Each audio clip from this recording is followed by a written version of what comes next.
At Direct Service Garage Doors, we are your one-stop shop for all things garage door. From garage door repair and broken spring replacement to new garage doors and openers, we do it all. We're proud to be among the highest-rated local garage door companies in all of Central Arkansas. Our highly trained technicians are available 24 hours a day at no extra cost to you. So if you have an emergency, call us today, 501-244-3667, or visit our website at directserviceoverhead.com. Don't wait days. We'll fix it now.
That intro just started playing on its own, didn't it? I looked up and there's Stephen Hamner on my computer. Oh, you gotta love it. OBS, you are a rascal. All right, welcome everybody. Let's let me get a couple more shares out of the way here across the socials. If you guys would, if you haven't already, like, share, subscribe. Anyone who's new here, make sure you hit the subscribe button. Patreon supporters, we're blowing up big time. Payouts should come across soon, so I'll be able to update the list. So if you're looking for your name, if you're looking for an update, you guys used to DM me over that stuff. Some of you really want your name on that, and that's great. I love that you want to be there, but you got to give it a little bit. It takes till the 6th. All right, so let's do this. 3, 2, 1. Yo. Do I look like I've been outside in the wind? Yeah, I do. I had to run to Walgreens really quick. I had to run to the stove before we could get going this morning. Hey, shout out to Patreon supporters. We already talked about it. Look at you fine people there. We'll go back to that screen really quick. Look at you fine people. The $8 plus club also continues to grow. Welcome to the $8 club, those of you who are highlighted in green. You also get a name color change in Discord too. And Patreon supporters are going to have you're going to have access to you're going to have first access, I should say, to the interviews. I'm going to get it looks like I'm going to get Otis Kirk on next week. I've got another person I've been talking with in the DMs on Twitter Going to try and bring them on. So we're hoping to get two more of those interviews for you Patreon supporters in the coming weeks. So we'll try and get it all set up. How you liking the logo? I'm trying to splash it where I can. And if you look at the thumbnail, now we got rid of, you don't see Tuss Talk. It's just the mascot there. I don't know. We got to come up with a name for this for that logo. The mascot. We got to come up with the name. All right. Again, thank you, Patreon supporters, sponsors, Direct Service Overhead, the Garage Door Company. Cannot make this thing happen without those guys. They offer same-day services, free estimates, quality parts, affordable outcomes. You name it, they do it when it comes to garage doors. 501-244-3667. Again, that's 501-244-3667. Direct Service Overhead, the Garage Door Company. Major shout-out to them. The Apex Tattoo Studio, located at 201 South 19th Street. I see the super chat. Hang on just a second. 201 South 19th Street, Sweet Pea, Rogers, Arkansas. Walk-ins are welcome. 278-2694. 479-278-2694. That's their number. Give them a holler. Give them a call. You want to get set up? Mention Tuss Talk with Ty. You get a 10% discount. They're offering walk-in sessions and tap-out sessions are also available. Now why are my DMs all of a sudden blowing up? Was there something wrong with the stream? I only usually get DMs when there's something wrong with the stream. Doesn't appear to be. Let me make sure we're getting the retweets out too. Yeah.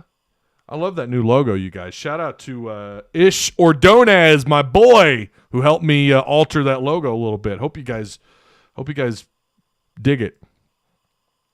We also have we need to come up with a poll. We're gonna call this the Odd Soul Poll. God, I love that. That rings. The Odd Soul Poll. And the question that I had in mind for you guys. The question I had was a fully healthy Nick Smith Jr. How do we want to word that? I want to say player of the year, SEC player of the year.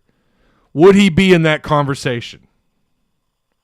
A fully healthy Nick Smith Jr.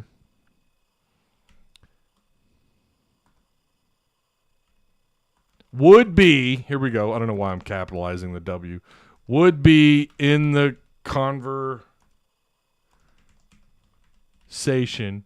for SEC player of the year, question mark. Oh, Lord, question mark. There we go. Okay, fully healthy Nick Smith Jr. would be in the conversation for SEC player of the year, yes or no? There you go. Let's refresh this studio page. That's the Odd Soul Poll.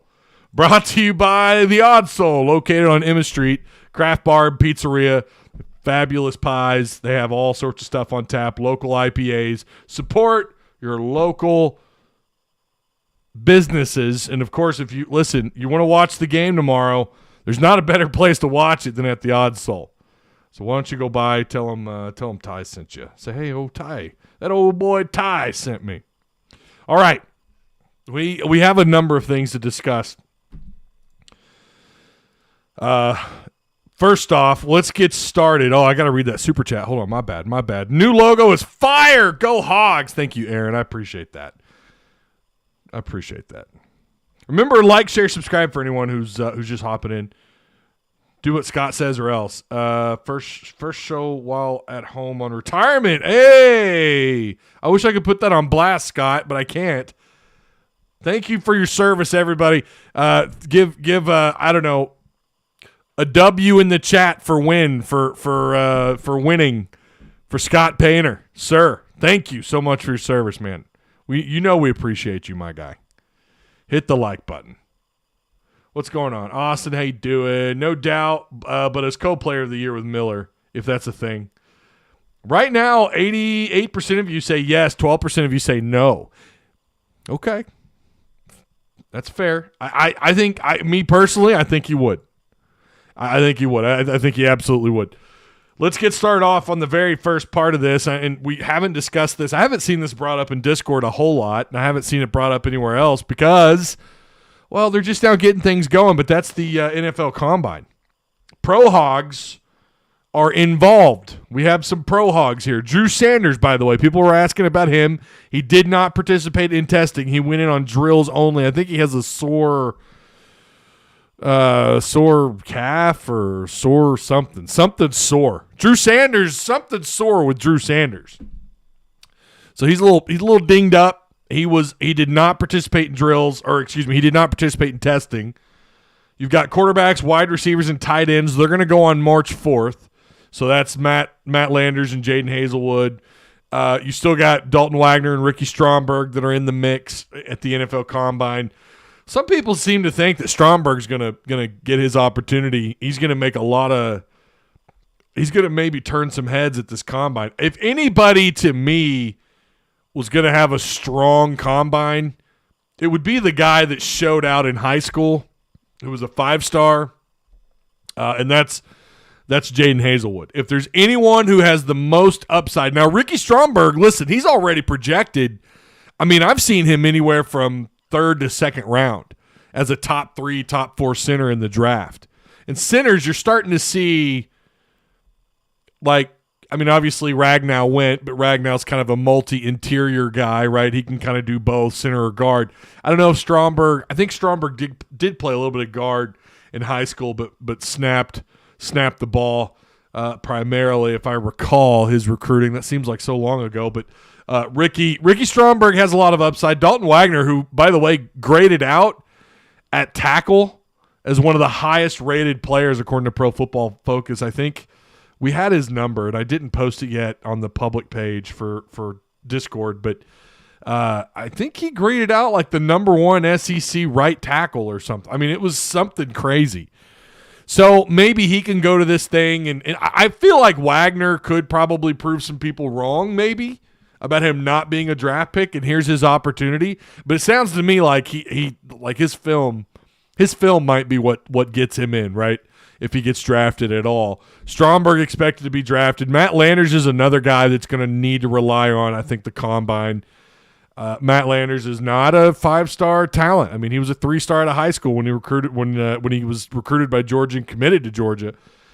But he had a pretty big impact on the Razorbacks this year, no doubt. Did he play his way into the combine? Of course he did. Can he build on top of that? I don't know if his film is going to be enough to get him drafted or not. I would argue he's someone who needs to go to the combine and put up some pretty good numbers. Hazelwood, I feel like, is going to do some good. I could be wrong. I could be wrong, but I seem to remember having a conversation with someone. I don't remember who that was. If that was Otis Kirk, I'd have to ask Otis. We're trying to get him on next week, and I think we've been talking this morning. I think I'm going to get him on. But pretty sure he tested really well out of camps in Georgia. Like he was kind of off the charts. One of the reasons why he was a 5-star. I could be wrong. We could be thinking of another player entirely. Maybe we're thinking of Drew Sanders. Drew Sanders is I don't know how much this impacts him not participating in testing. I don't know, but you got to love his numbers.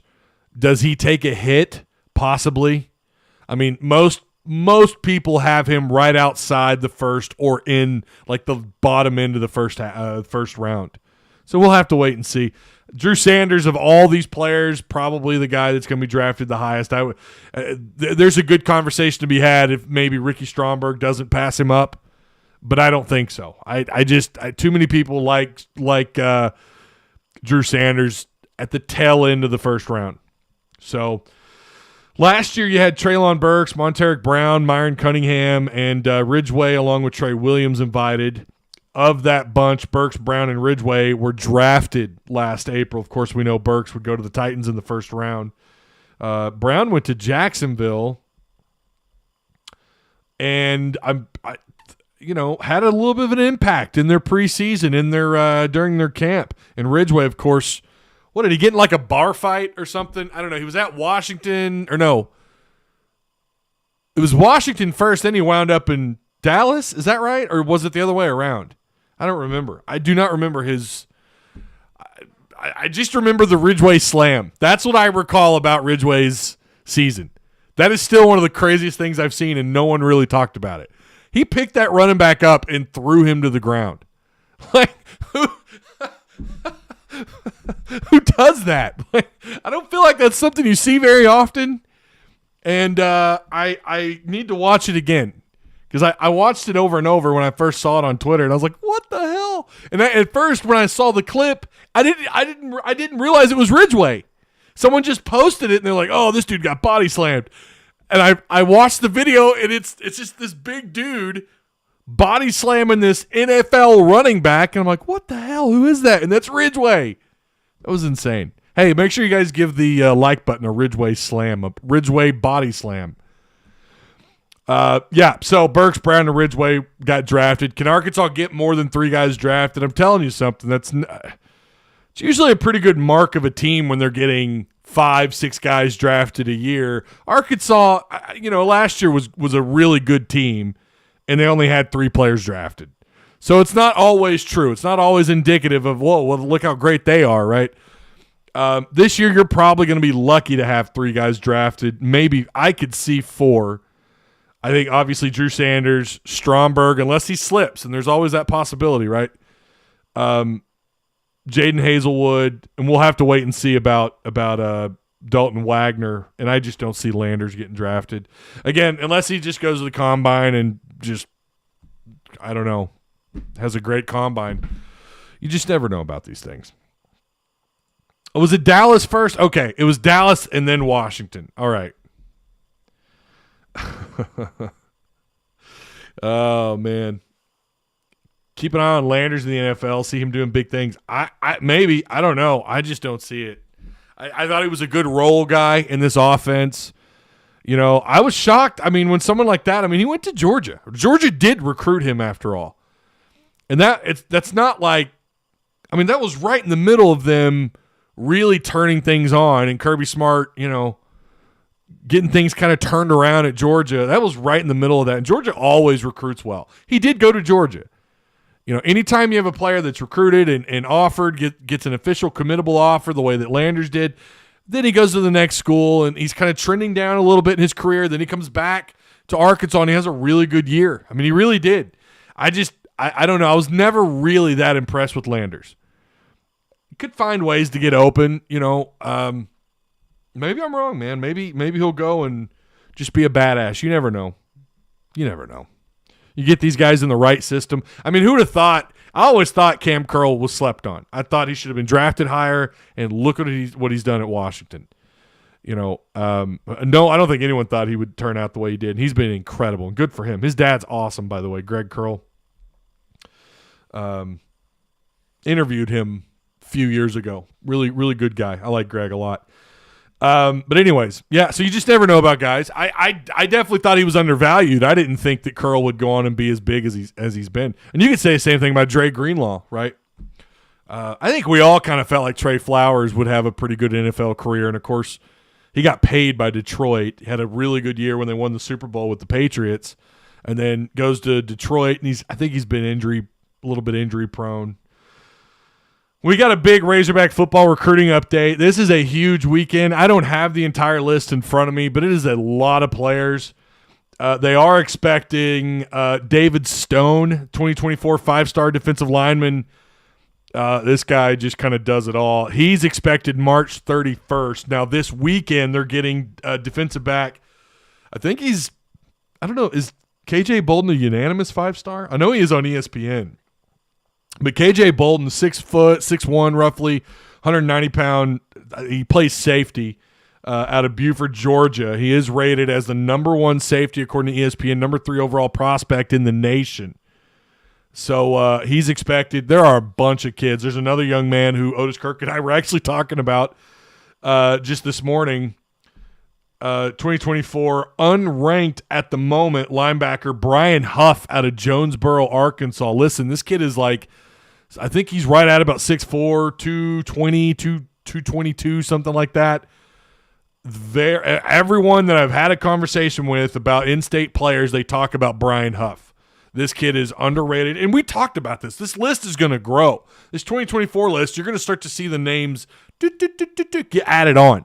That's going to happen, and Brian Huff is going to be there. He's going to be rated. I don't know. I'm not saying he's a 5 or 4 star, but again, having a conversation with Otis feels like he's very underrated. Again, he's good size. He's already 6'4". You know, he's 16 years old, and he's 6'4", 220, roughly around 220.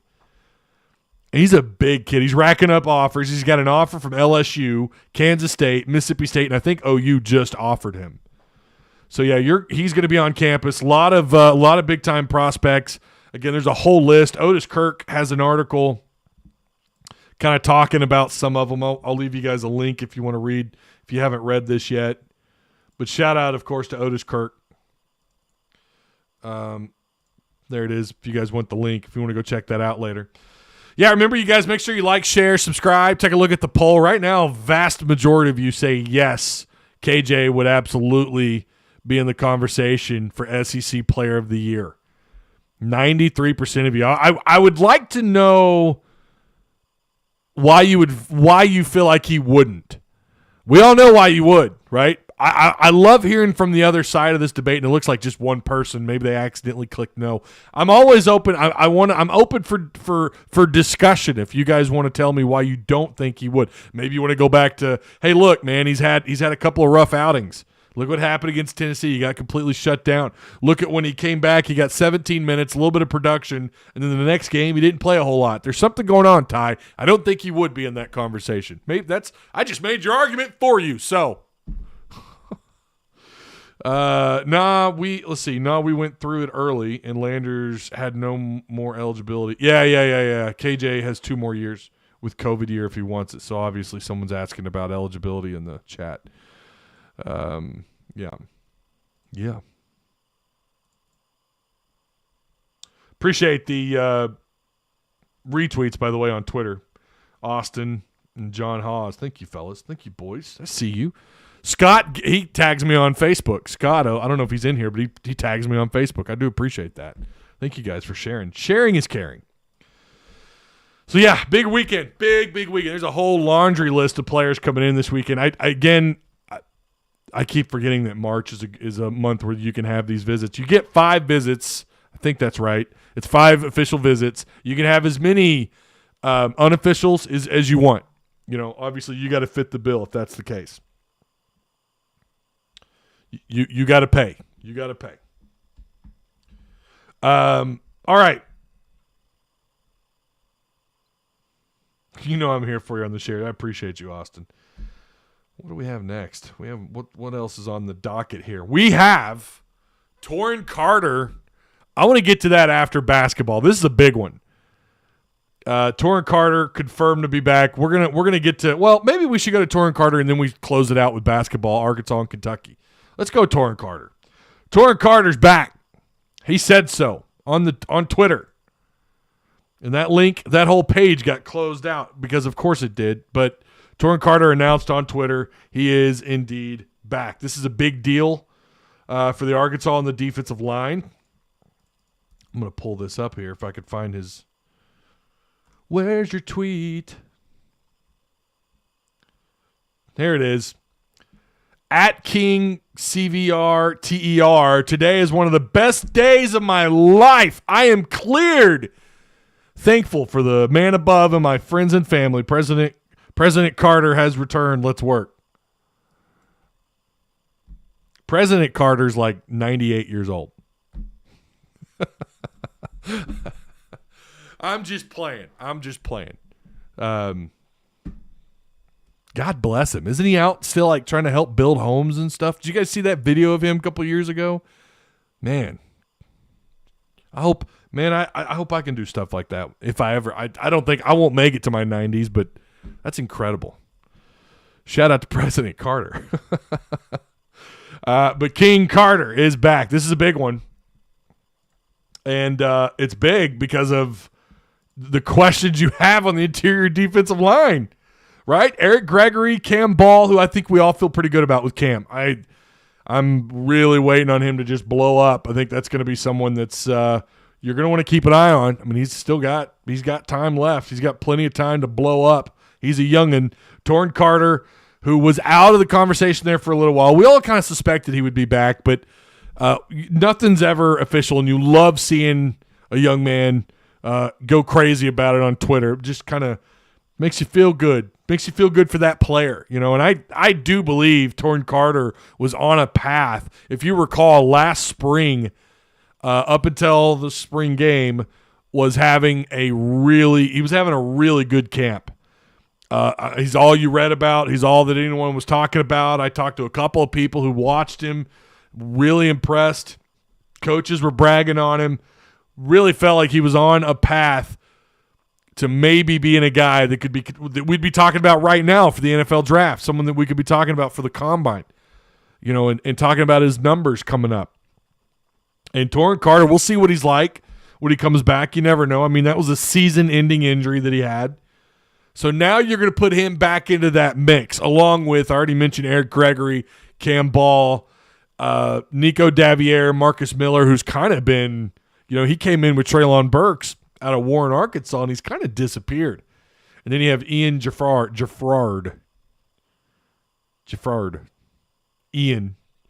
So you feel a little bit better. We don't know what their defensive lineup is going to look like, right? Or how they're going to mix things up in the offseason in terms of depth and rotation and what they want to do. Taurean Carter's missed a lot of time. Is he going to come in and be a little rusty? Well, you know, we'll have to wait and see. Spring is going to tell you a lot about just how comfortable they are with some of these guys, and of course, Taurean Carter being the one that you really need to be excited about him coming back. Again, that just makes you feel like they have added. I don't know if you can say proven depth, but he's definitely someone who's been around for a minute. You know, and hopefully he could stay healthy. Right, knock on wood, pray to God, whatever. Hopefully he can stay healthy, and he's a big-time addition to that defensive line. Cam Ball's coming along really nice. Nico Davier, someone who I've heard over and over. And I tell you, I watched these guys in fall camp. They are athletic. They move really well, right? I mean, as well as you would expect an SEC defensive line to look like. And they played their role last year. They weren't elite stopping the run, but we know with the help of Drew Sanders coming off the edge, when they had him off the ball, when they had him, you know, rushing from the edge, that defensive line did a pretty good job of closing gaps and preventing quarterbacks or running backs from getting a whole lot of bailout when Drew Sanders is coming looking for you. Those gaps were closed, and they weren't elite. I'm not saying that they were full of All-Americans and this and that, but Drew Sanders had success because of the rest of that defensive line helped him have success. And so it's nice that you're going to get someone back like Cameron Ball. You don't have a Drew Sanders, okay? You don't have one. There's not a Drew Sanders. I know everyone wants to talk about Christopher Pupal. Yeah, he had a lot of good plays. Grades out really well according to Pro Football Focus, but he's not from what I saw last year, not what I saw in camp, not what I saw in practice. He's not the same type of edge rusher that Drew Sanders is. Listen, you're talking about a guy. Didn't the NFL cut him down an inch? So he's like they have him at 6'4" instead of 6'5". But he had those long arms, long reach, long torso, could get after a player. Pupal's a little different. He's not as long, right? You're talking about someone who's, 6'1", 6 foot, 6'1", not as big. I don't know if he's got the same kind of burst off the line because you didn't see him do that a whole lot. I don't think we saw him a whole lot rush off the edge. I think he was mostly kind of around the ball, right inside the middle of the box. That's the kind of linebacker that he is. I mean, you know, again, talking with people, like that's what he was recruited to do under Barry Odom. He's going to play a key role as an interior linebacker, but he can shoot off the edge, I think. I don't think he's that Drew Sanders type of player. He's going to be a big-time guy for them. Christopher Pupal, Jordan Crooks, Manny Powell, Brad Spence, Alex Sanford, Antonio Greer, who we're not talking enough about. I feel really good about what's going on there. I don't have it's a whole new offseason. It's a whole new era now on defense for Arkansas. I mean, you felt good with Barry Odom and Michael Schur coaching the linebackers. You felt really good about what those guys could do. I don't know what to expect this year, but I do feel good about some of these names. You know, again, Jordan Crooks, just, man, he may not fly off the paper. He's not one of these big hulking linebackers, but he's got the quickness. Really impressed during fall camp. I mean, he made the two deep as a true freshman. He beat out some upperclassmen to be in the two deep and played a legitimate role for Arkansas one way or another, either through practice or in the game. Was asked to step up, especially in the bowl game. But Manny Powell is someone to keep an eye on too there. But again, going back to Taurean Carter, you feel like he anchors that defense a little bit, makes you feel a little bit better about what's going on the defensive line. At defensive end, you're going to have Zach Williams, Jashad Stewart, Landon Jackson, J.J. Hollingsworth, Quincy Rhodes. Ooh, I cannot wait to watch him. Caleb James, John Morgan, and Trahan Jeffcoat. That's what you're looking like on the defensive line. We'll have to see. Pro Football Focus, I don't know if you guys saw that. They rated Dwight McGlothern as one of the top 3 returning corners. I don't have that up in front of me. I don't know if that was conference only. We shared that in Discord. I don't know if that was conference only or if that was the entire college football landscape. But, I mean, that really shouldn't shock anyone either way. I mean, he definitely played a big role for them. Did he get beat from time to time? Sure, but you weren't calling his name out unless it was a PI, right? He would catch a PI every week.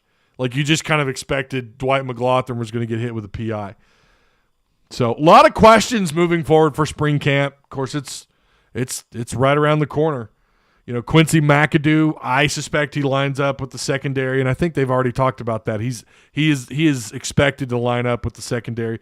You're going to get Bishop back. You're going to have R.J. Johnson, Jalen Braxton, Dallas Young, some other guys there. Of course, we know Hudson Clark probably going to stick at that middle safety spot or whatever they're going to do with him. It might look a little bit different with this new defense. So, all right, let's go back. Pooh has a ton of upside, though.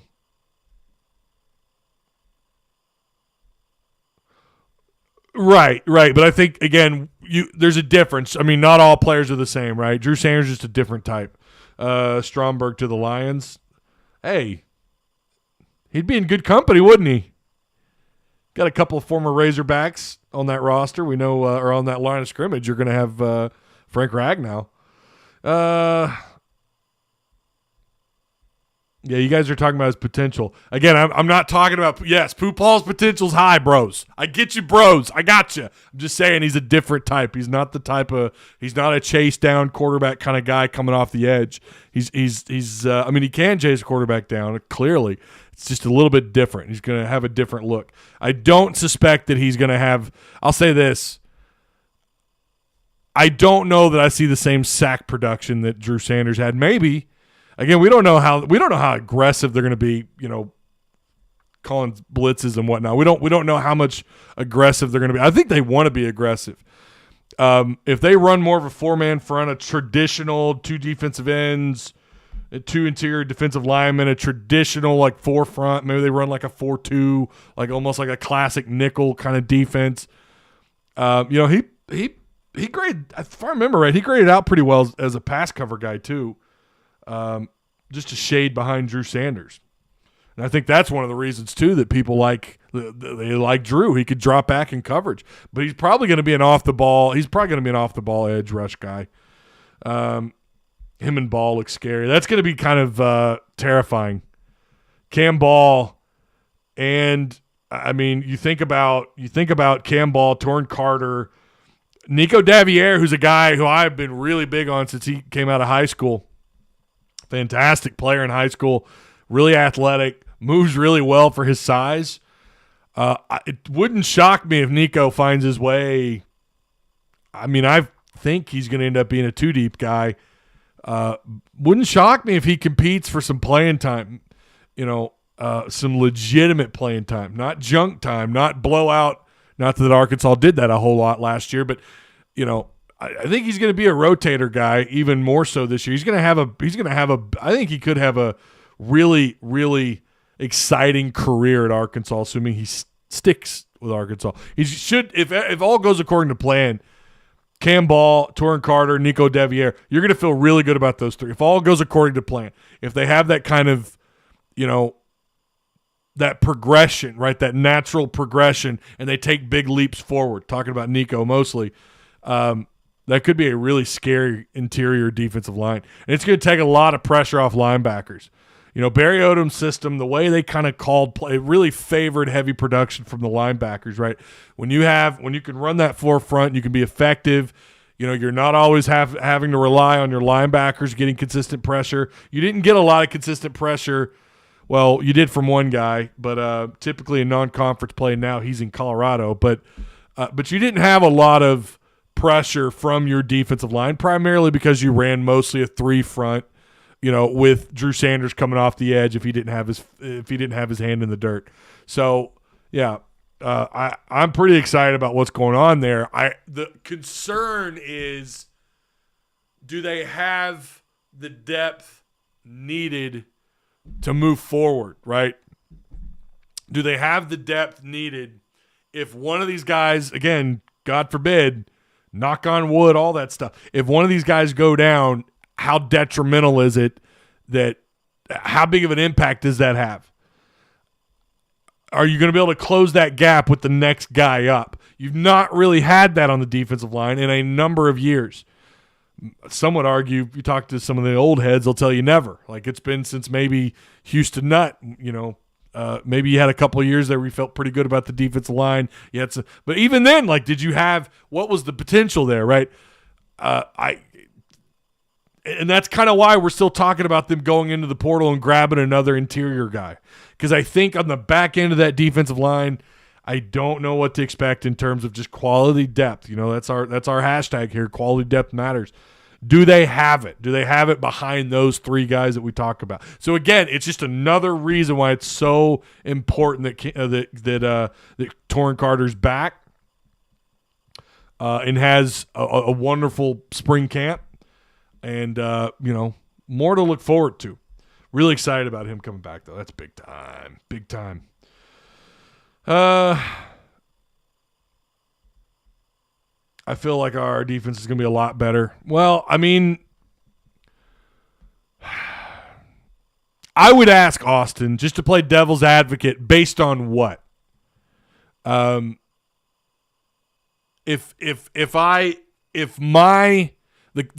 counter to that to me would be, well, you're going to have Dwight back. You've got Nudie, right? You got Dwight McLaughlin. Quincy McAdoo's going to have an entire offseason to develop as a corner. No screwing around with wide receiver. None of that mixing around shit. Just let him develop at corner. That's a criticism I've had of that second. Like, they didn't let guys just sit and develop. They moved them around, and I understand why they did that. Sam Pittman talked about that. They wanted these guys to know how to play these other positions. What good did that do them? I ask you, what good did that do them? They were horrible in the secondary. Oh my God, I felt like we just preached that all offseason. What are we doing? Why did it take them so long to figure out that Hudson Clark is a far better middle safety than he is a corner? All of you guys in chat, all of us were talking about this. What's going on? Move him. Surely there's someone else that could fit that role at corner. Next to Dwight McLaughlin. Remember, that was Bishop's spot off and on, and he's supposed to be back. So there's something else you could say, right? I would also argue, look, no Catalan, which we weren't expecting him back anyways. No Slusher, no Drew Sanders, no Bumper Pool. You don't have an experienced Henry or a Morgan back at linebacker. You do have Christopher Pupal. I've been big on him since Otis convinced me of this guy. Otis and I had a good conversation about him a year and a half ago. And he kept telling me, like, look, man, he's gonna be great for Arkansas. I'll just give him time. And he had a fantastic year. Really did. I mean, he forced a couple fumbles, had several sacks. He's a freshman All-American, for crying out loud. Potential is there for sure. You know, you do feel better with Taurean Carter coming back, but I just brought up the depth issues behind those 2 or 3 names. And it sounds like it wouldn't shock me if they do go with a more traditional 4-man defensive front, 2 DNs, 2 pure rush ends, you know, and 2 meaty, beefy interior defensive linemen, you know, kind of help the linebacker kind of help the linebacker positions out a little bit, take a little bit of pressure off of them, let them concentrate on whatever it is, if they're spying, if they're manned up on a tight end or a running back, if whatever they're doing, kind of takes the pressure off of worrying about having to blitz them over and over or move them off to that off-ball rush-in spot. So you've got a whole new staff, right? You completely, all but one spot, you completely changed your defensive dynamic. You've got Deke Adams back up front, but then you don't have Michael Schur, who I think is an outstanding linebacker coach. Say what you want about Barry Odom, and I'll agree with you. I don't, that's another conversation for another day about what Barry Odom, did he help establish a foundation? I think he did, right? But they don't have a Drew Sanders in this defense. They don't have that. They don't have another Miles Slusher, I don't think. When Slusher was healthy, he was a baller. They don't have another big-time safety in the young man that ended up going to Texas. They don't have that, right? So I don't know. I always want to play devil's advocate when I'm just kind of jotting down notes a little bit when I'm getting ready for a show or whatever, if I'm about to be interviewed by Mark Rogers or whatever show I'm about to do. And I always do myself this thing where I push back on myself. Okay, based on what? I do like where they're going with Woodson, with what they're doing in the secondary. I like that idea that, first off, you got a players coach at linebacker as your linebacker coach / defensive coordinator. I like what little I know of him at the moment. Spring ball going to tell us even more, because guess what? If I don't get to be there, which we'll have to wait and see if I get to be there or not, I'm kind of waiting on that. That means I'm going to talk to people. I'm going to talk to people who are there. I'm going to talk to people who know people, and I'm going to get a better vibe of what's going on. I think, from what I understand, all these players love this new defensive coordinator. They really like him. I like the idea of what they're doing with the secondary. I think the secondary, there's nowhere else to go but up. You were the worst secondary in Power 5 football. So, yeah, you're going to be better there. If you're worse, I don't know what to tell you if you're worse, fellas. I don't know what to tell you. You can't be worse than where they're at. They literally finished, I think, 2 spots just north of dead last in passing yards allowed or something. It might have been dead last.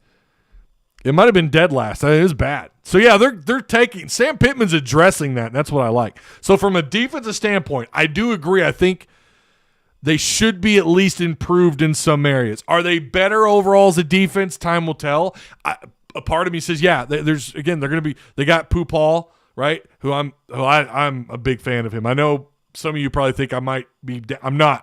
I really like Pooh Paul a lot. I like Taurean Carter. I like Cam Ball. I already talked about the 3 guys on the defensive line that I really like are in the interior spot. The guys that are going to rotate and play and get a lot of heavy playing time.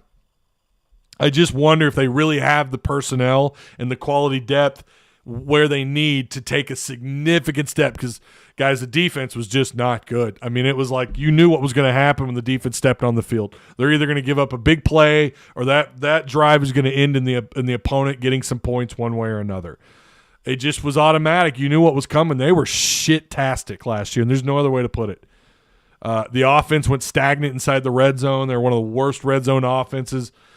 You got some big changes on both sides of the ball. A lot of questions. I really it excites me because it's new. It could be worse for Arkansas. I don't know. Dan Enos, we'll have to wait and see, right? But I'm loving the hires. I really am, man. I'm really digging the hires that they've made so far. I think they've done a really good job of trying to address the needs, right? Secondary clearly needs a lot of help, and look what they've done. Look at the hires. Pretty big.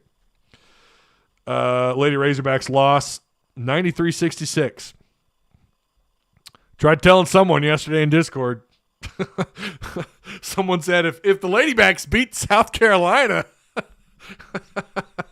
I said about that. Not going to happen. Let's see. Burt had a decent D-line. Yeah, he had some ballers. He had some guys to work with. Our defense can't be worse. Never say never, but they shouldn't be. I think Deion Sanders poached our guy to Colorado. I can't prove that, but I don't respect Deion for coaching that way. Yeah, he's already been called out. Who was it, North Texas or Texas State? The head coach there called out Dion for meddling with one of his players that were already on campus. And that player stayed, but I'm pretty sure he stayed. Yeah, it's a mess. It's a mess. Going back to our poll here, our odd soul poll. That's just what we're going to call it from now on. A fully healthy Nick Smith Jr. would be in the conversation for SEC Player of the Year. 84% of you say yes. 16% of you say no. Again, that poll's still going on. So if you haven't taken it, take it. Take it.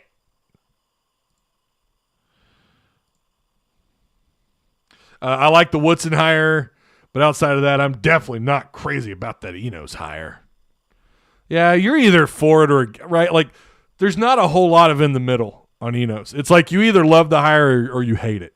I don't know. I've not talked with anyone who's like, we'll see. I'm in the middle. I'm independent when it comes to that. It's either you love it or you hate it. Shit-tastic is my favorite word. I love that word. The only hard-hitting safety we will have is a transfer from Baylor. Yeah, and that's the thing we haven't talked about, right? Like, there are still transfers. You forget about those from time to time, but you've got some nice transfers that are going to help fill out some of the needs. I still have questions about the wide receivers. Like, I know, I think I really was when Tesla hit the portal. I don't know anyone else, early on. Maybe I'm wrong. I mean, there's so many people that, on Twitter – maybe I missed. I've been talking about this dude for a long time. Like Tesla, I say a long time. Back when he entered the portal, when I saw his name come across Twitter, I was following it's one of the transfer Twitter handles, and I saw they had his video, and I watched his video, and I was like, oh my God, if Arkansas can nail this kid, Tesla has potential, big bodied. I mean, if you want to call him the if you want to bring in the Treylon Burks comparisons, I guess you can. That's not fair to either one of those guys because Burks earned his spot and Tesla hasn't played at this level. I don't know if the 4.5 240 is legit. That's probably hand-timed. But if you watch his film, he looks, you see guys that take pretty good angles on him and he still beats them down the sidelines. But I think he's probably in that 4.5 range. We'll never know his laser time unless he gets an invite to the NFL Combine or something. They're not going to – as far as I know, they don't – I went to the last year when they did the Junior Pro Day. I went with Otis Kirk, and they're hand timing every one of those players. That's different, right? Those are high school kids, local high school kids. They're not going to spend the money to do laser times for high school kids at that kind of event. At those bigger events, yeah, they do laser times. So I don't think Tesla's 4.5 240 is laser. Burks is. His is lasered. And we were all surprised he wasn't faster, right? We all thought, oh, he's got to be high 4.3, low 4.4. But Tesla, if you watch his video, man, he is fun to watch. He makes one-handed grabs. His hands look huge. We heard that Burks comparison quite a bit. About how, maybe it's his hands too. We're talking about his athleticism. Rumored to have something like a 40-inch vertical. That's crazy. So he has potential, right? Andrew Armstrong, Tyrone Broden, a couple other wide receivers. You got Joshua Braun, John Morgan, who I think we kind of went over a little bit, the transfer from Pitt. Jeff Coate from Mizzou, that was a good get. I think even if it's just a depth concern thing, is a good get. It's going to be a little bit of leadership maybe on that defensive line. And then Lorando Johnson and Al Walcott from Baylor. Both those guys from Baylor. Big-time additions in the secondary. I like them a lot. But we just don't know. We don't know how these guys are going to mesh, but I feel pretty good about some of those transfers. My Lord.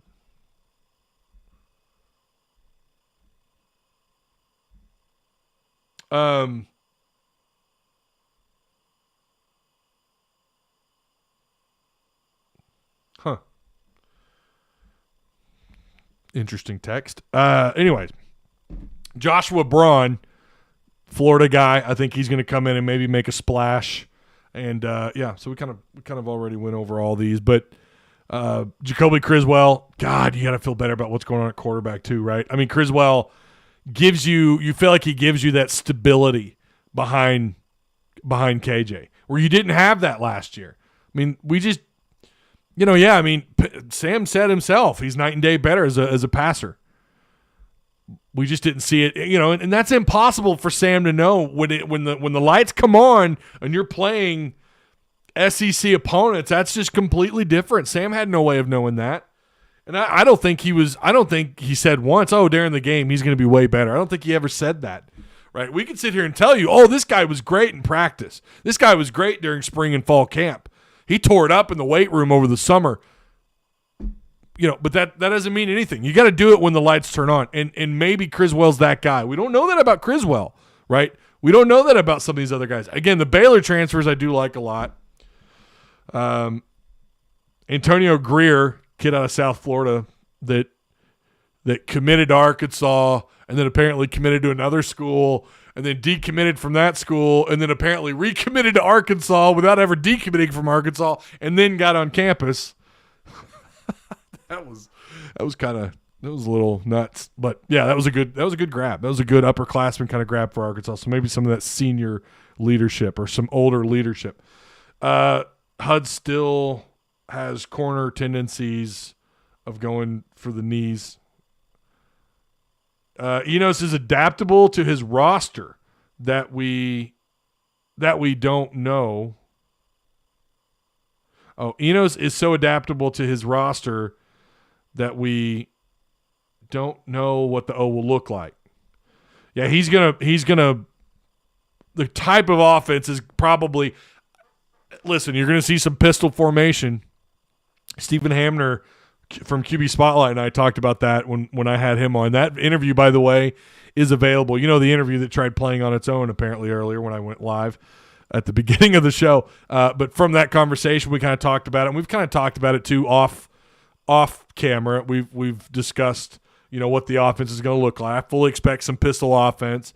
It'll be similar. You're going to have the RPO, but I think in terms of developing and progressing KJ in the passing game, it really is. It's a good hire for him. Let's hope it's a good hire for the rest of the offense. Yeah, a lot of you, again, you're either you love the hire or you hate it, right?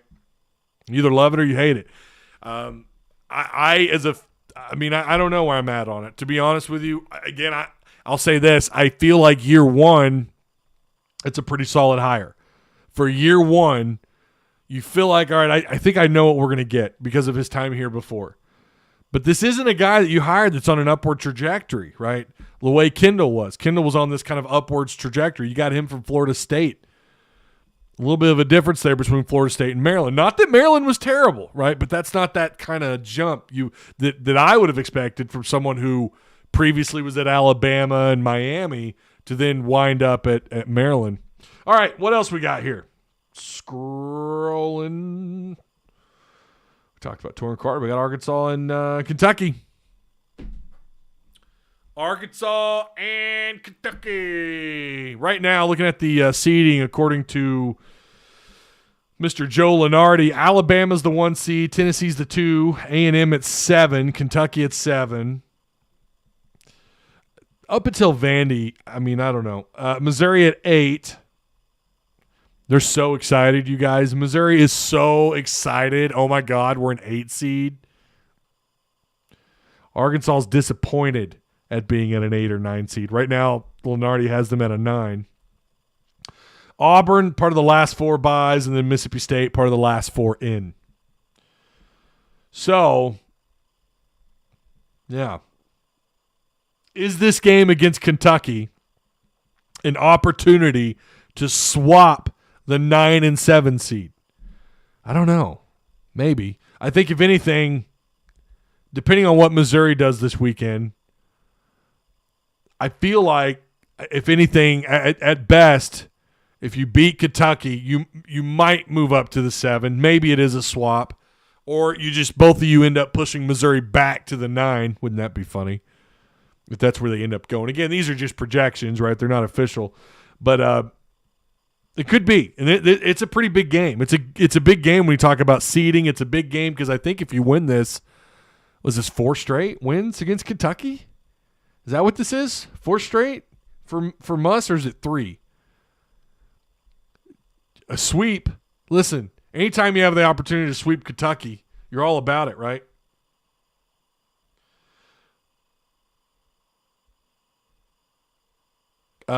Arkansas in conference play. Now, I had this screenshotted to me.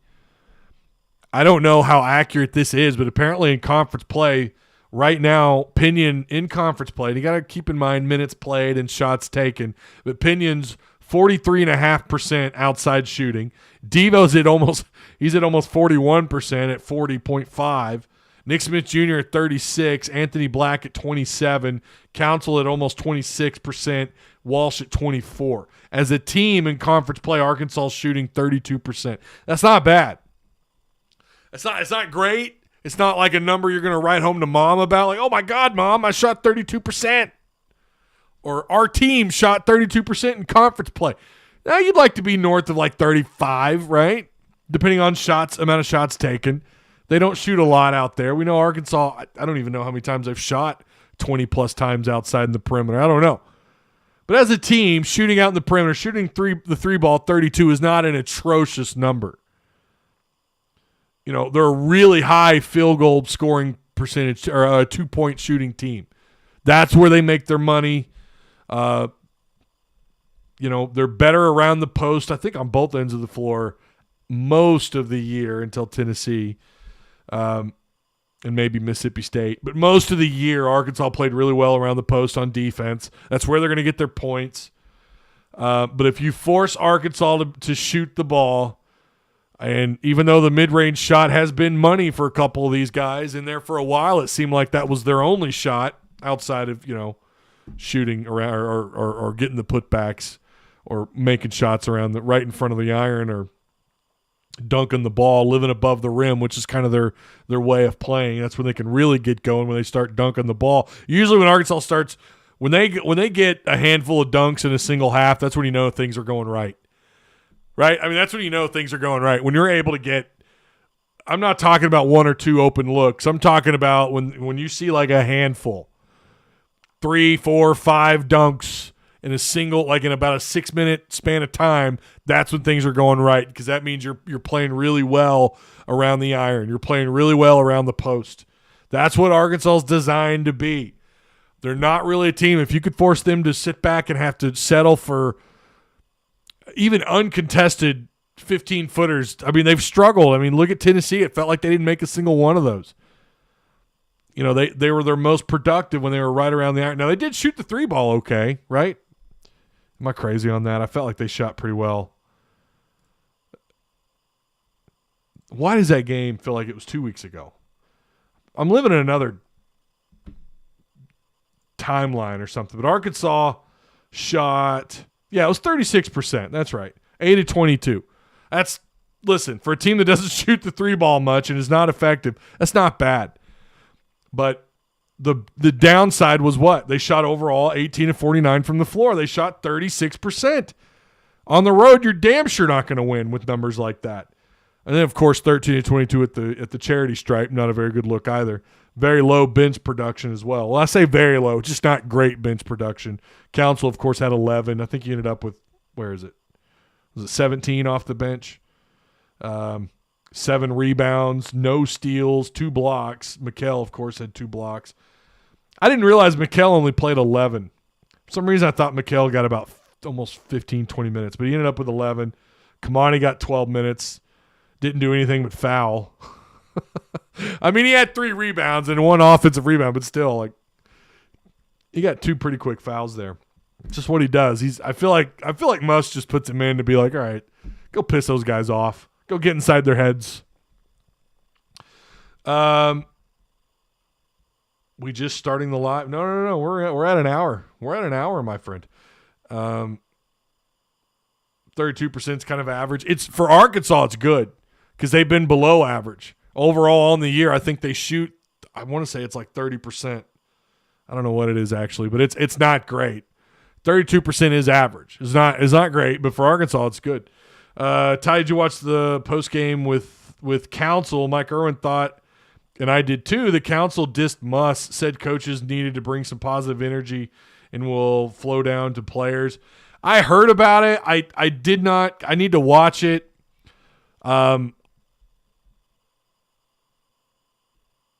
Yeah, I don't know. I don't know what to make of it. I'd heard about it. Some people thought it was a jab at the coaching staff. Didn't watch it. Just didn't watch it. Was curious what happened, but I just haven't had the opportunity to watch it yet. We've been kind of busy. We've been really busy. We just need Nick Smith Jr. to be hot as a shooter. Otherwise, it's going to be hard to win games. I mean, they won games without Nick Smith. They had one of their biggest turnarounds in the season without Nick Smith. I mean, he's kind of like that added bonus. But, you beat A&M at South Carolina, at Kentucky without Nick Smith. Now you lost to Mississippi State, and then you went on the road to A&M and struggled, of course. Nick Smith started to come back a little bit. You won a couple, right? Georgia and Florida against some not so great competition. But then against legit competition, you lose a close, hard-fought game against Alabama, and then you get slaughtered against Tennessee. Now, those are tough games. I'm not trying to make excuses for the guys. Those are tough games to play back-to-back. And then turning around, thank God you played on Tuesday, got that extra day, and you get to stay home, which is a big deal. Thank God, right? You get that extra day. That's still a tough run, man. We talked about this a couple of weeks ago. Thank God you've got Florida and Georgia to get primed up. You get Nick Smith opportunities to get kind of primed up and get back into his, to his old self. And I say his old self, not that we really got to see much, but before his injury, but to get him acclimated to the roster and to what was going on the floor, to get acclimated to this level of play. Thank God you had those couple of games to get him going, right? You had a game before that as well, but that, we don't talk about that. But Bama, you felt like, and I felt like after the Alabama game, oh shit, this just got real. Like Alabama's going to be or Arkansas is going to be just fine. And then you lay an egg. I mean, a gross, nasty egg against Tennessee. And as much as I want to give Tennessee credit for, as much as I do, like, congratulations, Tennessee, you're playing really good ball. They lost a guy, a key part of their team, and they still ran you off the floor. I still think that had as much to do with Arkansas in that short turnaround versus Alabama, just playing that tough part of your schedule. I mean, I think that's just part of it.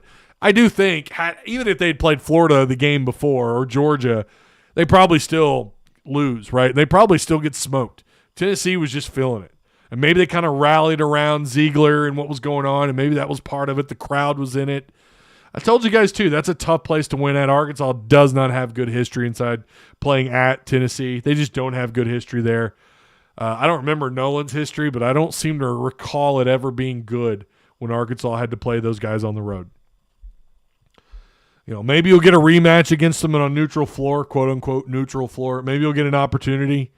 But I don't know. It just seems like it's a bad matchup for Arkansas. I mean, they can match you. They've got length. They've got athleticism. They've got talent.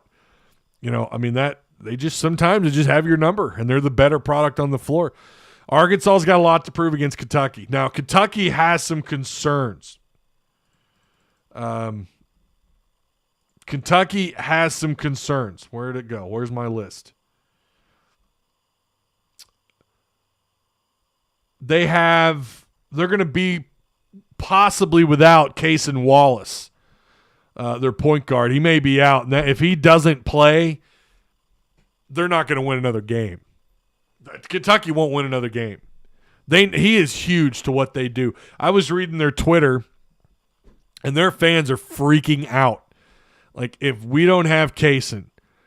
Now, Shibble apparently took to either somewhere, Instagram or Twitter, and said that he felt like, I don't know if he said it on Twitter, if maybe someone was quoting him and then they posted it on Twitter. I just found that out right as I was getting everything ready and going live, so I didn't get a chance to track down what had actually happened. But I guess there's some players at Kentucky, I guess, and I'm pretty sure it was Shibble, believe that he's going to be back, that he is healthy, that they are going to have Kaysen. We know they're without Wheeler, who's missing some time. I don't know if they're going to get him back. I don't know what's going on with that. I kind of thought I read a while back that they expected him to return by now, but I don't know what's up with that. But he left, and this was another thing that I found. They have 2 losses with him not playing a half. Vanderbilt and South Carolina. So Kentucky played 2 home games that Kaysen left early. They were losses to Vanderbilt and to South Carolina. I mean, their fans feel like he really is a huge piece to what they do. And he's a good player. I mean, he did really well last time Arkansas played Kentucky. He had a pretty good game against Arkansas. He ended up with remember, they only played, for some reason I was thinking it was an 8-man rotation. They played with a 7-man rotation. Wallace had 24 points. He turned the ball over a lot. He had 5 turnovers, but he had 2 blocks, 5 assists, 3 rebounds, 1 offensive, 3 steals, 2 blocks. I mean, he was big for them. Of course, Arkansas whooped that ass in Lexington. Whooped that ass, 88-73. So if Wheeler isn't good to go, and if he's not good to go, if Wallace isn't good to go, I think the spread, last I heard, someone had mentioned on one of these betting apps that Arkansas was only favored by 2 points. Even without Wallace, that I think it should be about a 6-point line. I think Arkansas should be favored around 6 points. I'm sorry, even with Wheeler being out, right? If he is playing, if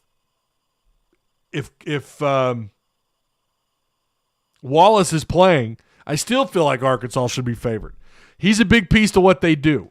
Now, they're going to sell him hard tomorrow. Just wait for it. They're going to sell him hard tomorrow because he missed a half against Vanderbilt. They lost to Vanderbilt. That's going to be their selling point. I'm sure. I'm almost willing to bet money on it. That's what you're going to hear about, right? Now, they did the same thing for Arkansas when they didn't have Nick Smith and Trevon Brazile because those are valid points. And according to Kentucky fans, this is accurate.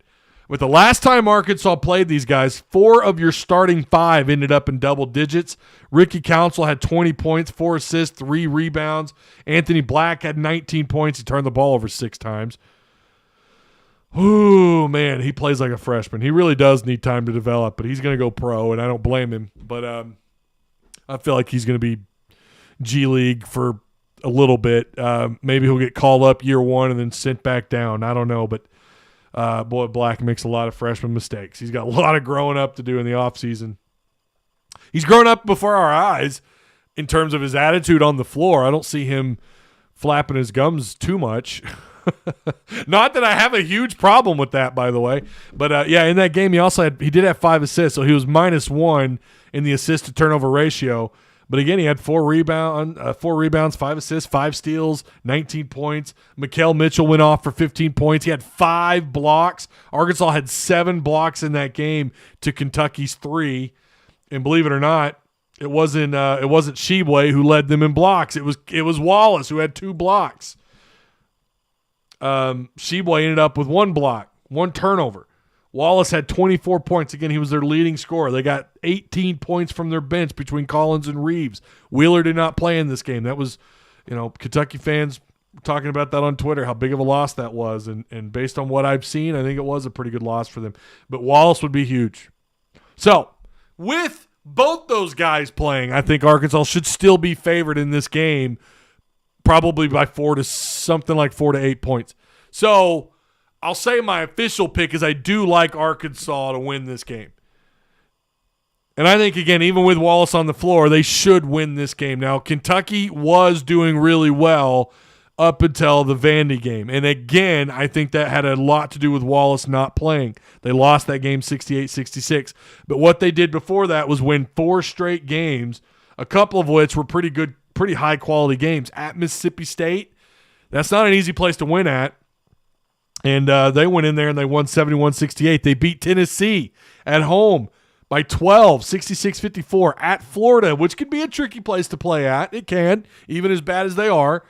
But they won that game 82-74. They beat Auburn 86-54. And then, of course, they lost to Vanderbilt, like I just mentioned. So I don't know really what to expect because Arkansas has just been it's an enigma. I mean, they've just been so weird this year. Underperformed at times when you thought, oh, they're going to come out, they're going to respond, they're going to be great. Oh, they've turned the corner. Look how much better they are. And then they fall flat on their faces. I don't really know what to expect, but I feel like Arkansas is going to win this thing by 10 or 12 points. They're favored right now, according to the matchup predictor. They're only giving Kentucky about a 30% shot at winning this game. Sheboy is going to be Sheboy, right? But they did a good job last time of kind of closing him out. You're going to need to be just as aggressive, with or without some of these guys mentioned. No doubt in my mind, right? Fishman of the $5 super chat says, Tennessee had me beside myself the other night. I shouldn't let these games make me act the way I did in Discord the other night. Well, hey, it's not like in some losses that I've handled them really great myself. I've had moments where I've gone on swearing sprees in here where I'm just like, what the hell did we just watch? And I think a lot of those were warranted, really. I mean, I get it. But when you're in a room full of – when you're in an echo chamber, right, like our Razorback Discord is, it's a different kind of echo chamber. But when people – there's some people that are really sensitive to negative comments. There are. And those people have to understand that that's okay. You're going to have to deal with some negative comments from time to time. And then there's just times where you go way too far. And we had a number of those Saturday or last game. But I appreciate you, Fish, for owning up. And with the super chat, too. Look at you. Council was asked a question and said, no comment on another. I don't know. I was on the bench most of the game. Yeah, I mean, I'm going to have to go back and watch that. I haven't had an opportunity to watch it. It's kind of been nonstop here. It's kind of, like I told you guys on, I think it was Monday, it's going to be a crazy week. Why do I feel like we've had to play Tenor more away than home at lately? I don't know. It's a good question. I don't know why you feel that way. I feel like this team has bad locker room problems that we don't hear about. That could be right, Jason. There could be more going on in the locker room that we're just unaware of. That really could be the case. It's just so different this year. Really, it's so confusing because, I mean, they have absolutely lost games that they shouldn't have lost before. Like last year, you lost 2 games. You had no. In fact, you got the shit kicked out of you against Oklahoma, a team that you were better than, on a neutral floor. They beat Arkansas by 20-something points. But you saw the turnaround and how well they kind of figured things out, and all of a sudden in February they're just playing a high level of basketball. And you knew kind of, okay, well, here we go. It's just going to be like last year. We get it turned around in February. Maybe we go on a run in March. And that happened, right? Those two things happened. You got consistent play in February. Yeah, you didn't go perfect. It's hard to go perfect in conference play, especially when you play teams twice and they kind of get to know each other a little bit better. It's hard to sweep Muss. That's why that's even more of an accomplishment for Alabama. But you saw it before your very eyes. You don't have that this year. You don't have that feeling of like, oh, man, yeah, here it is. We thought we did. And then Tennessee happened. There's no other way to cut that up. That was embarrassing. Tennessee should not beat the shit out of you the way they did, especially after a key player goes down for them, right? So I just don't know what to expect anymore. I am picking Arkansas. I think Arkansas should win by double digits. I think especially if they don't have those 2 names we just talked about. If they're missing those 2 pieces, they absolutely should run Kentucky off the floor. I think they're better. They're better than Kentucky. But how much better really though, right? I mean, Kentucky's won some games that we couldn't win. Kentucky has won games that we couldn't win. Right? At Tennessee, we couldn't win that. We showed that we couldn't. But I still think Arkansas is a better team. And you look at when Arkansas played them last time without Nick Smith, they just looked like a better team. Now, that could be the case that, you just caught them on a bad day. They have turned it around. But you know what? Right after that, they lost to Georgia, 75-68. And then they go on this 4-game win streak. Again, this goes back to the SEC just being bonkers this year. I just don't know what to expect from anybody. Nothing will surprise me. I take that back. The one thing that might surprise me if if they're missing both those pieces tomorrow, is if Kentucky beats the hell out of Arkansas. If they win 12, 14, 16 points. If Kentucky beats Arkansas, they beat their brains in. Then I might be a little bit like, oh, whoa, what just happened? Okay, Tennessee might have been more telling than we thought, right? So I don't think that happens, but anything could happen. And call that what you will, but that's just been the case of the SEC. 19-11, you're fighting to get above. You're fighting to stay at 500 in conference play. If you lose, you stay under. Kentucky's going to stay above no matter what. Worst case scenarios, they go to 11-7. Arkansas will go to 8-10. You know, you want to at least finish 500 or better, right? And so you can't do better, but you can at least finish 500.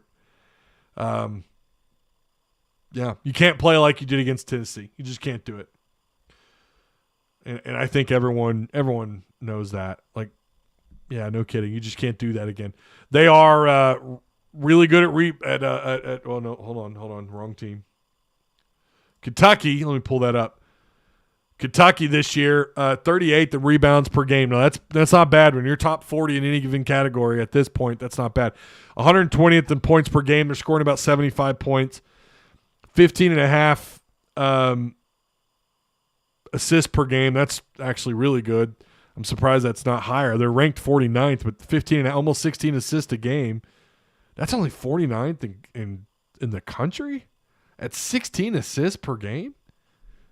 Hold up. For real? You'd think that'd be higher. Assists per game. Well, yeah, Xavier's at 20. Arizona's at 20. There's just so many teams with 16 and 15. Yeah, okay. So, I mean, really, you could argue they're tied. They're tied in the top like 25 in assists per game. So, it's kind of weird seeing that number on the page like that. But anyways, yeah, and they're giving up 67 points a game. So we know when they play at their best, they can be difficult at home or away. They've won difficult road games. Even banged up, they've won some difficult road games. You know, they've also lost some head scratchers, right? South Carolina beat them 71-68. They got clobbered against Alabama on the road, whereas Arkansas played better against Alabama. They lost 78-52. They lost at Missouri like a lot of teams did. So there's some interesting comparisons. They did play UCLA, for those of you who were curious. They played UCLA and lost that one by 10, 63-53. But Arkansas, they catch Arkansas at their best. They don't even have to play their best, and I think they should win this game by 8 to 10 points. So I will take Arkansas in this game, and I like Arkansas. I'm going to say, man, I hate putting scores on these anymore because you don't know what the hell you're in for. But I'll say Arkansas 76 to 68. 68, yeah. You know what? No, I'll put Kentucky at 70. I'll say 78-70, 8 points. Just because I'm right in the middle because I don't know what to expect. You should beat them by more. Execution matters. And listen, anytime you can hang almost 80 on a team like Kentucky, that's still not bad, right? Even if it's at home. Yeah, I'll take Arkansas 78-70. So maybe Kentucky kind of closes the gap.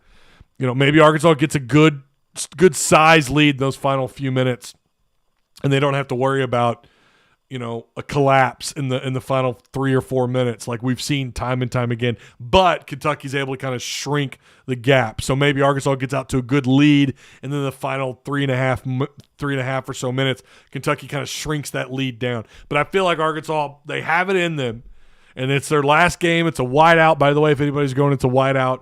But Arkansas, I think, should take care of business. But I'll say 78-70, even though the score will probably feel like it should have been more.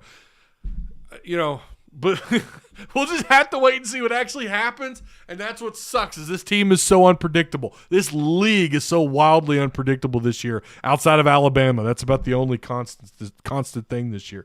So, all right, this is a good one. This is one of those teams full of stats that can't seem to play well together, says Tristan. I know these Hogs can put it together. Just win. That's all I care about. These losses have been hurting my soul. Right? Yeah, I mean, at the end of the day, that's what matters. just picking the win. But I like picking the score, though. Let's end the poll. Where are we at on the poll? Boy, that number dropped a little bit. Wow. 24% of you say no. A fully healthy Nick Smith Jr. would be in the conversation for SEC Player of the Year. 24% of you believe no. Okay. I didn't see any explanations in chat that I asked for, but okay. Charles says, Ty, Arkansas is built for tournament, not regular season. Yeah, but here's the thing, Charles. You could see it, right, in February. You could see that this team was built for tournament play. Can't see it this year. I'm not saying that they're not going to do well. Yeah, I agree. Muss knows what he's doing in March. He knows what he's doing. I'm not telling you they're not going to do well in March. I mean, I hear what you're saying, Charles Harper. I do, and I appreciate the comment. But the difference being this year is we haven't seen it. Not consistently, anyways. They did go on the road and played well enough. They could have beaten Bama, right? But then you turn around, you have just an absolute shit show like you did against Tennessee. There's more questions than answers, right? And I can't remember the last 2 years. You know, even 2 years ago, they did kind of hit a bumpy road in February a little bit, right? There were some losses in February that you felt like, wait a minute. But you still saw the turnaround even in some of those losses, similar to what we did with Bama this year, just a couple of games ago. Even in a loss against a tough physical team like Alabama, well, they're not really physical. They're more finesse. They're definitely a great outside shooting team when it's on. And that's part of the mismatch for Alabama is that Arkansas is such a good perimeter defense. But again, you could see that twist. You could see the turn. You could see them meshing together and playing better. And this year, like someone mentioned in chat, and I think it's a good comment, there might be something going on in the locker room that we're unaware of. I'm going to go catch that interview. I'm going to go find that, actually. I was meaning to watch it today. I watched Muss's interview, his postgame, but I didn't watch the players yet. So they will find a 1 seed in the second game of the tournament. I don't see us going far this year. Yeah, that's why seeding matters, right? At this point, it almost feels like, and I know this sounds like such a downer thing to say, but it is what it is. At this point, you're just kind of happy they made it. Like, this is a bad year for Muss, right? This is a bad year, and you're going into the NCAA tournament. It'll still be a bad year even if you make it past the first round, or a down year, I should say. It'll make it a down year even if you make it past the first round and you get eliminated in the second round. Then it's still a down year. You know, so and if that's the case, which it could very well be, I don't know. I'm not prepared to put my stamp on any of it because I just don't know what this team is. But Muss is going to have his work cut out for him. And it sounds like you're going to have, yet again, a lot of roster turnover. That's just the day and age that we're in. And listen, I would want, in the era of basketball that we're in, Musselman does fit that mold, even if this year hasn't turned out the way we've wanted it to, the way that fans have wanted it to. Believe me, I so many people let go of the rope. You know, it's you could see it. The writing's on the wall. Fans are just like, yeah, whatever. You know, that's just the case. I've seen more I'm ready for football season comments than I've ever seen. Well, at least since Muss has been here. So I get it.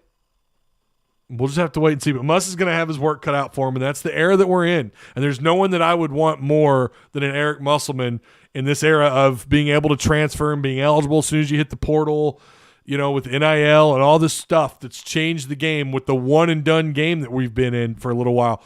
It feels like he fits that mold perfectly. This year, just, and again, you got to look at injuries.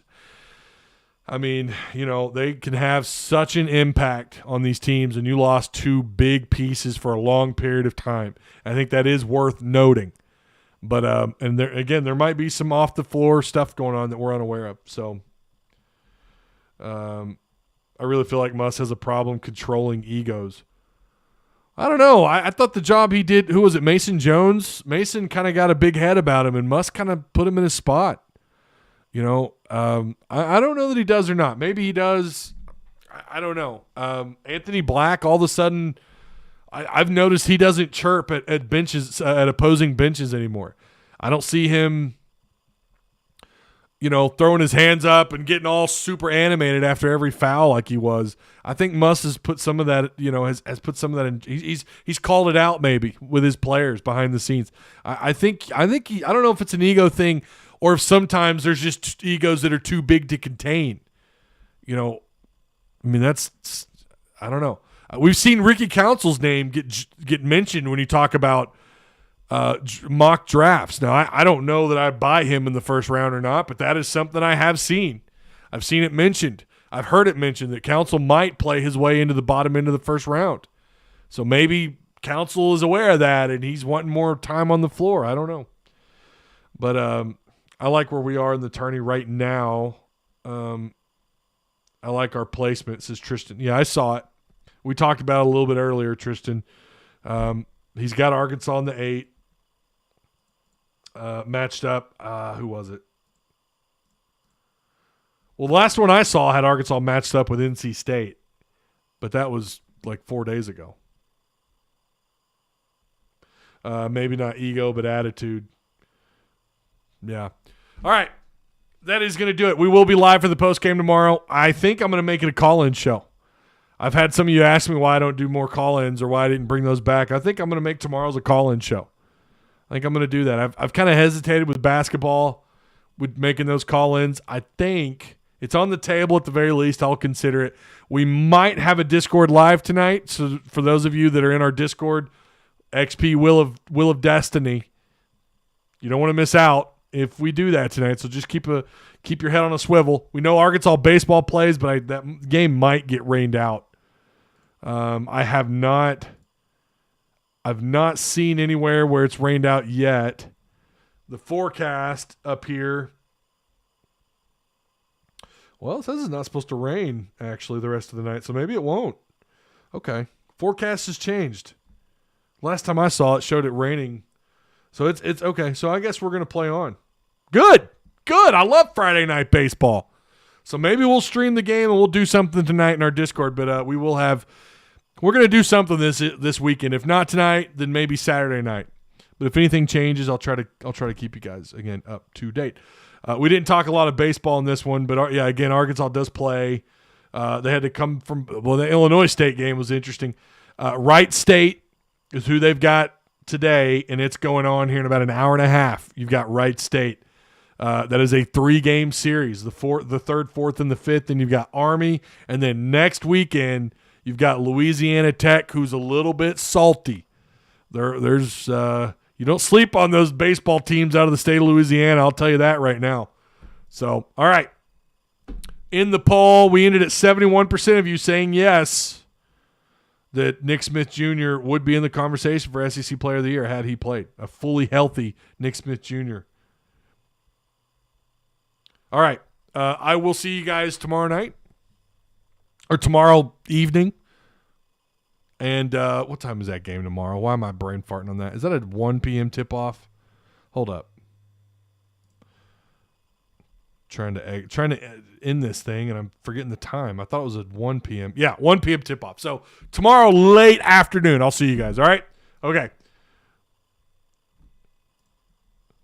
Woo pig, and I'll talk to you guys tomorrow. Go Hogs. Oh, and here's that intro, by the way. Your rush attempts. What are you kind of expecting out of Dan? Yeah, so I think that was for me, like before, like we talked like offensive, like. By the way, this is available for Patreon supporters. So here's your little snippet. Patreon supporters, if you haven't watched this yet, the full video is up and available for you on Tuss Talk with Ty Patreon. So enjoy.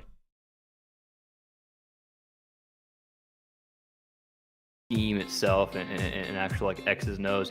That was, I think, the biggest difference between Bryle's offense and Dan Eno's offense was the play calling and choosing to run the football, essentially. I think some of that is due to the fact KJ is going to give you however many extra carries, right? Like, I don't know how many carries he had, but that 60 to 100 range, he's probably going to give you those carries in the season, so that's an extra that you have. But Maryland was ranked and last year and this year, they were ranked between 7th and 10th in the Big Ten as far as like rushing yards, but not just rushing yards. The thing I looked for is like rushing attempts, right? So it wasn't like they were like trying a bunch or